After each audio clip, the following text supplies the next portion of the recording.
जिस किस्म का ये इलेक्शन हुआ, पिछले 4-5 दिन से जो शिकायतें आ रही हैं, लोग ट्राइब्यूनल्स में जा रहे हैं, हाई कोर्ट्स में जा रहे हैं, बलूचिस्तान में पूरे मुज़ाहरे चल रहे हैं।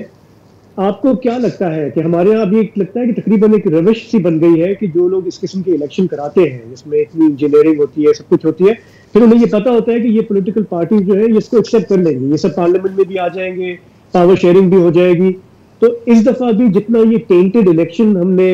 विटनेस किया, दुनिया ने विटनेस किया, इंटरनेशनली भी इस पे सवालात उठ रहे हैं।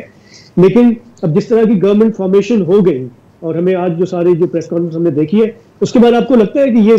ये टेंटेड इलेक्शन जो है, ये भी एक समझें कि नया नॉर्मल बन जाएगा, इसको एक्सेप्ट करके फिर हम आगे चल पड़ेंगे? जी, आगे तो हम चलने का एक सफ़र उसकी इब्तिदा आज आपने देख ही ली है, जहाँ पर जमातों ने मिलकर, मुख्तलिफ जमातों ने एक इत्तेहाद की सूरत में सामने आए हैं और उन्होंने हुकूमत बनाने का अज़िया भी दिया है और आपस में ओहदों की बंदर बांट भी की है। लेकिन सवाल ये पैदा होता है कि इस वक्त पाकिस्तान जहाँ पर खड़ा है, पाकिस्तान को सियासी बहरान ख़त्म करने की ज़रूरत है, ताकि हम माशी इस्तेहकाम लेकर आ सकें और हमारी मईशत मज़ीद सियासी अदम इस्तेहकाम को बर्दाश्त करने की पोजीशन में नहीं है। हमने जो आज बीज बोए हैं, जो इलेक्शन कमीशन ने बीज बोए हैं, आज पूरे मुल्क में अगर लोग सरापा एहतजाज हैं, बलूचिस्तान स्टैंड स्टिल पर है, जी। तो ये इतनी जल्दी बहरान ख़त्म होगा तो नहीं। इमरान खान साहब 2018 के आरटीएस के पीरियड के बाद जब हुकूमत में आए, तो वो 3 साल बहरान का सामना ही करते रहे।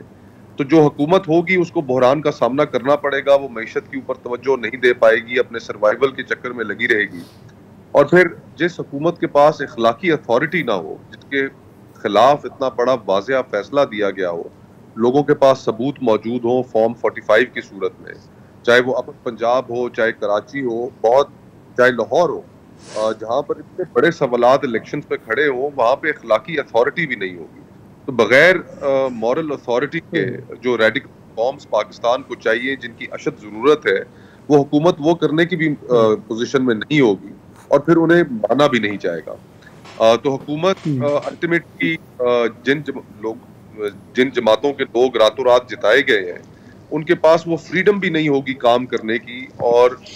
मेरे ख्याल से इसको हम पीडीएम 2.0 तो कह ही रहे हैं, लेकिन साथ ये हाइब्रिड प्लस प्लस भी होगी कि जिसमें जमातों के जो सरबराहान हैं या जो मेंबरान हैं, जिन्हें पता है कि उन्हें रात के अंधेरे में जिताया गया है, तो वो कोई बात करने की या कोई स्पेस वापस लेने की जरा बराबर भी जुर्रत नहीं दिखा सके।